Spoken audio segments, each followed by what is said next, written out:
እንዴ አንቺ በቀደም ያገኘሁሽ ልጅ አይደለሽ እንዴ?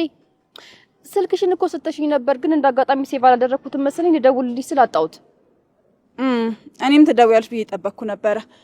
ወዴት ነው? እማወራሽ አስቸኳይ ጉዳይ ነበር። አይ እኛ ስለምንቸኩል ሌላ ጊዜ ትነግረታለሽ ይሻላል። አዎ ሀኒ ልክ ናት። ዛሬ በጣም እንቸኩላለን፣ ግን ስልክሽን ድጋሚ ስጭኝና ከዛ በኋላ እኔ እደውልልሻለሁ። ወይ ደግሞ ካልሆነ ውስጥ ገብቼ ልጠብቅሽ? አይ ኧረ አያስፈልግም። አሁን ወደምትሄጂበት ሂጂና ከዛ በኋላ ተገናኝተን ሌላ ቀን ማውራት እንችላለን። እሺ በቃ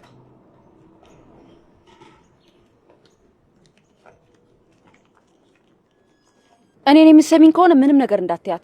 ምንም የምትቀይሪው ነገር የለሽም። ባይሆን ከፈለግሽ እንደ ጓደኛ ቀርበሽ ስለነሱ ማጣራት ነው የሚሻልሽ። ከመጀመሪያው መሰረሽም ማባከን የለብሽም። ከዚህ ውጭ እሷን የምቀርብበት መንገድ የለም። ይሄው እሷም ከሷ ጋር ተጣበቀች። እንዴት ብዬ ነው ደኔ ማመጣት? ትችላለች። በደንብ ነው የምችለው። አንቺ ብቻ ጭንቅላትሽን በደንብ ለማሰራት ሞክሪ። ለማንኛውም ምንም የሚሄድበት ስላለ አሁን ልወጣ ነው። በኋላ ፍሬሶን አግኝሻለሁ። እሺ በቃቸው።